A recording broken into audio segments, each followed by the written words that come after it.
Hello everyone, thank you for joining me. Don't mind my crazy hair. It's the best I can do today. I'm not really sure when this video is going to go up, but we are creating content here and it's constant at this point. The outpouring of love that has come from you guys is so sweet. Thank you so much. Continue. Please subscribe. Let people know about this channel if they might like it.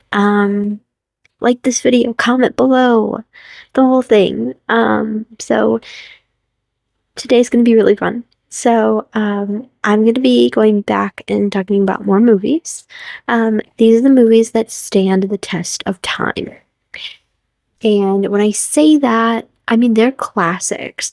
And for me, that makes a movie that stands the test of time. It's classic. It's been around for a long time.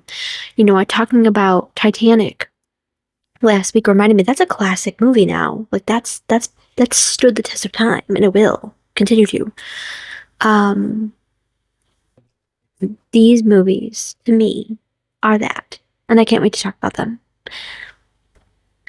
As I said, subscribe below, like this video, comment your list of your favorite classic movies, and let's open a discussion, open a dialogue about this. So the first movie that I want to talk about actually kind of sparked this idea originally. So this, I believe, if I remember correctly, it was based on a play, and a lot of people do it as a play. Actually, if you watched Dawson's Creek, you know that Pacey and Joey, their original connection was Barefoot in the Park. They did Barefoot in the Park together. I'm just saying. So this movie is called Barefoot in the Park. It is starring Robert Redford and Jane Fonda in their era, as you will. This thing, however they did, whatever that, you know what I'm talking about. Their prime. They were in their prime. I know Robert Redford from The Horse Whisperer, which starred a eensy beensy Scarlett Johansson. If you know, this movie was a big deal. I might talk about that. I think I want to talk about that because I have a lot to say about that one. So that gave me an idea, but I digress. But this movie, I saw it back when I was, I think in high school, I saw it for the first time on like Turner Classic or something. And my mom had mentioned that it was a good movie. And so I watched it and I really enjoyed it. And Jane Fonda, I know from Monster-in-Law with J-Lo. But this, I did not know her in this sense. And it actually really worked, especially knowing like who she is in real life. This totally worked. But again, I digress. So this movie, the only way I can describe it is absolutely ridiculous, but it totally works. It totally works. Like it doesn't even like I don't. It's just a big what. When you're done watching it, you're like, wait, okay, wait. And it's so cute though. It's so cute. So I'm giving you a synopsis. They play a couple who literally just got married. Like they're on the way home from their wedding. Got a new apartment. They're moving in. They're excited. They're in love. We're excited. We're ready to see it. And when I say everything that could go wrong goes wrong right away, I'm not exaggerating. These poor people. How is this hotel, this apartment complex? They moved from the hotel.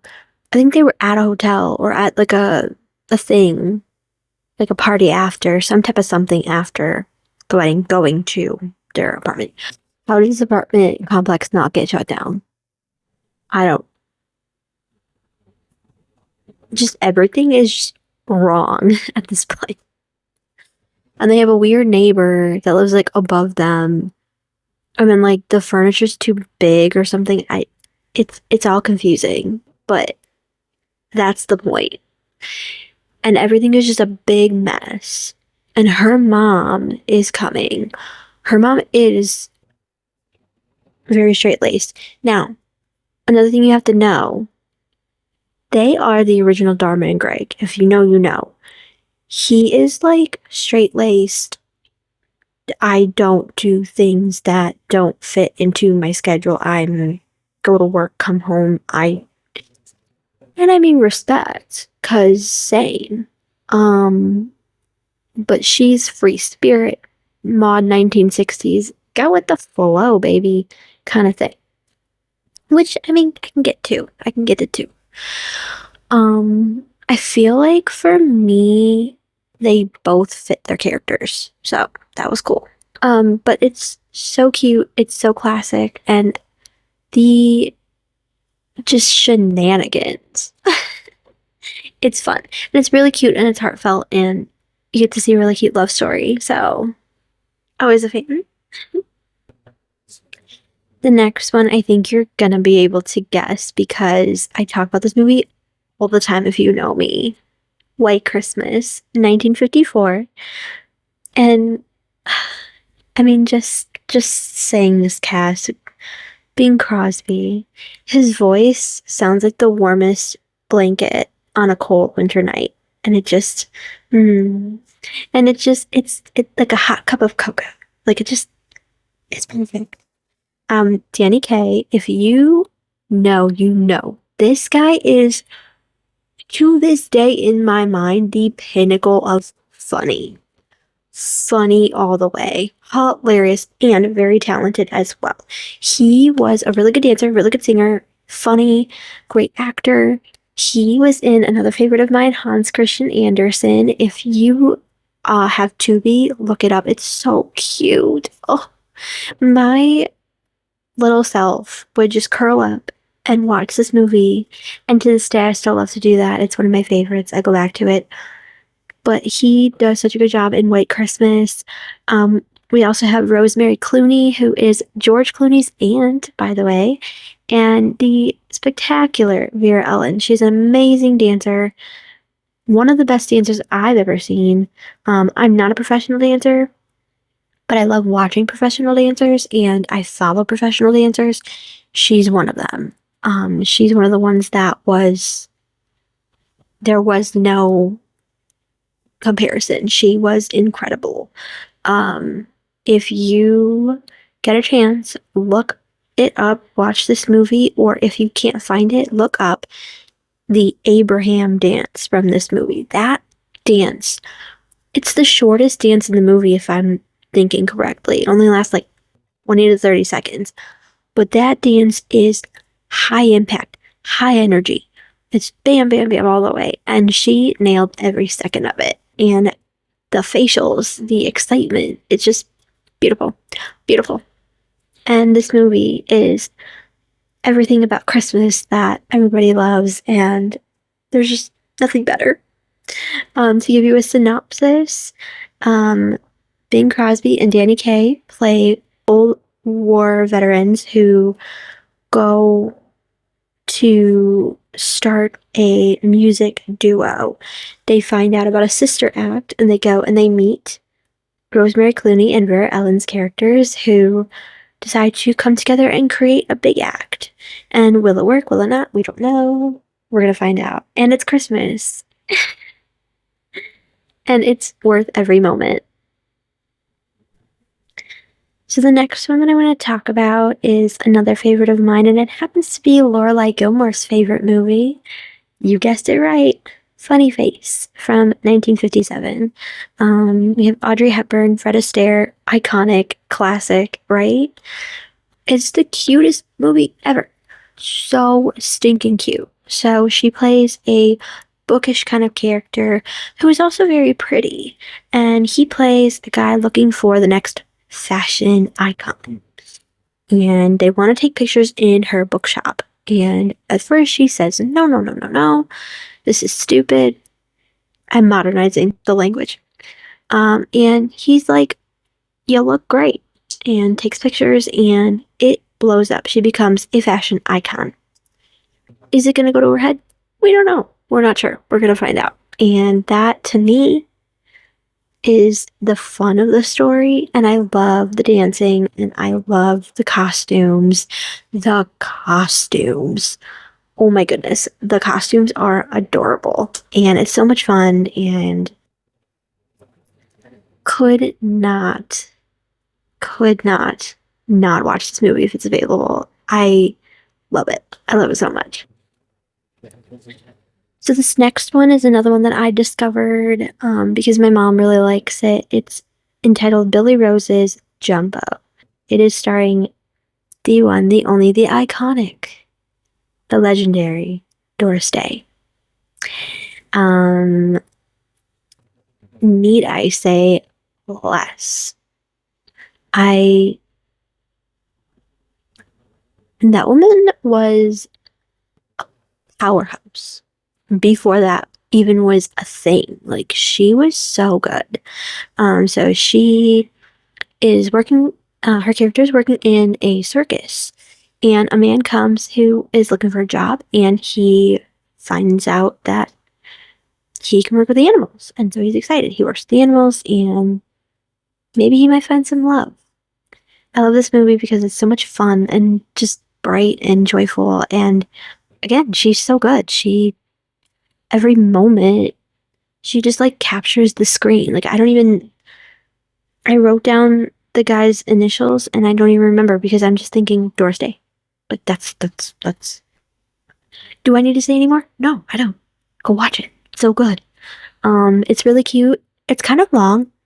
Older movies are a lot longer, which actually I kind of like, but it's really cute.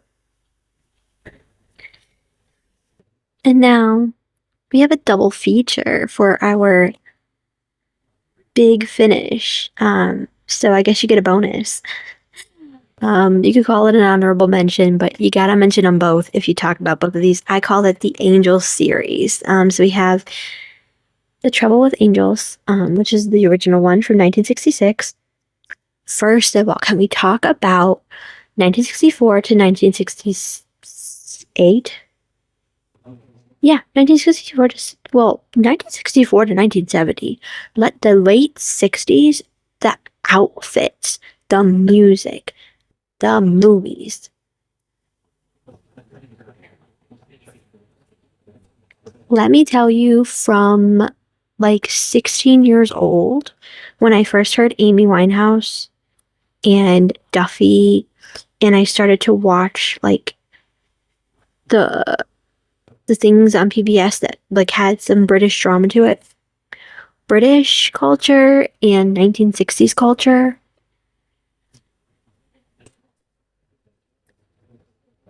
I wanted to be that, and I never got to it, but we can try, right? And we can watch these movies. So let's get into it.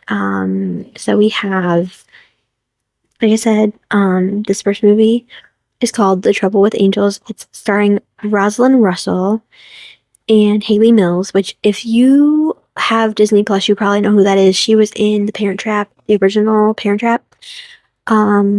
I remember that movie, but I also remember her from The Parent Trap 2 and 3. And I also remember her from Saved by the Bell later on when I watched on Netflix. I realized that she was on the original Saved by the Bell that was supposed to be called Good Morning Miss Bliss. And she was Miss Bliss. And so those first few episodes, she was on there, and actually like through the first season, I think. And it was so good. And honestly, that original show, that and the college series, why didn't they keep like that energy? I don't know. It was good. It was good. But anyway, so we know who she is at this point in her career. So she plays a girl who is kind of like, not really the bad girl, but like kind of like over having people not treat her well. It seems like to me. That's the vibe I get. She's just like, I'm done. And she's just doing whatever. She's just doing whatever. And she meets a girl who she becomes friends with, and then they meet the mother of the house of this nunnery, this convent, and chaos ensues because why not? And it's heartwarming and it's cute and it's fun and it's funny and it's everything, and it just feels like a warm hug. It's just so cute. And then you immediately have to watch the next one because you can't not. This one is called Where Angels Go, Trouble Follows. Following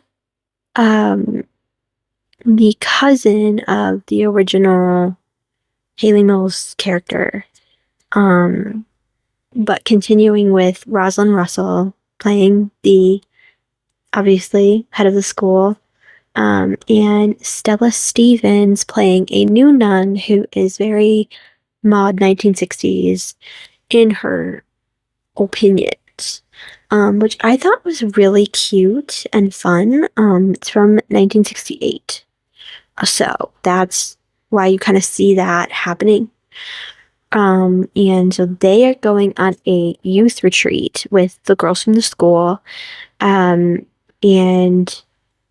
she wants to do things more modernized, more efficient. And some of the things make sense. Some of the things are like, no, like we need a new bus. No, like we need to make sure that we're cool and dry and safe and we have enough water and things like that.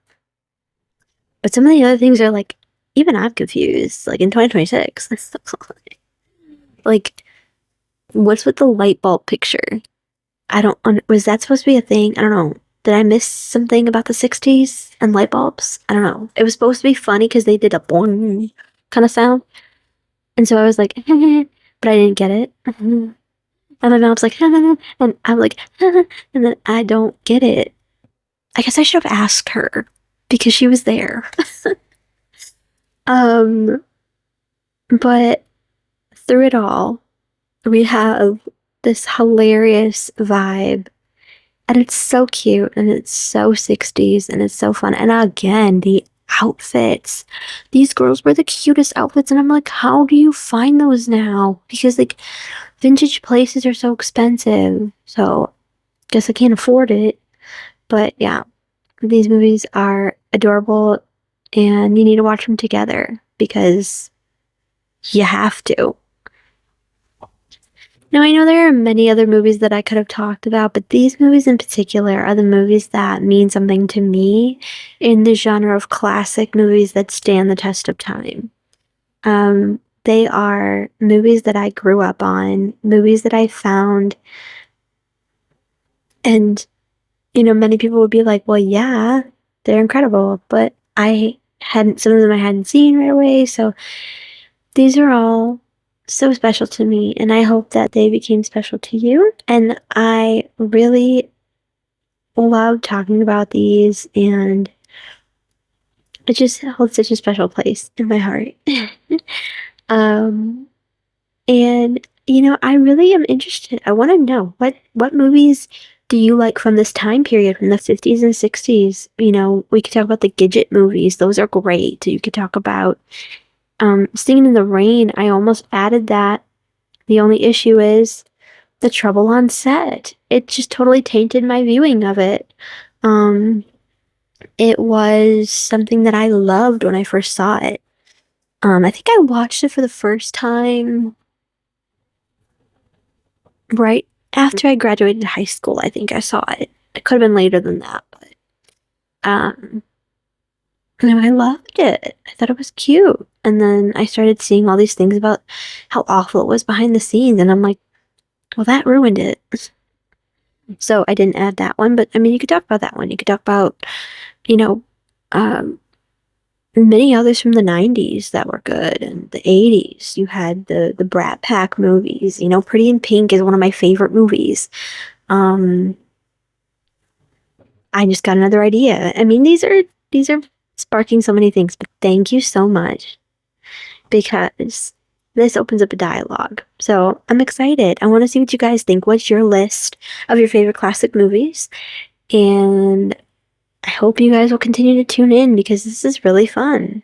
So thank you guys so much. And now I gotta go write down my ideas. Bye, guys.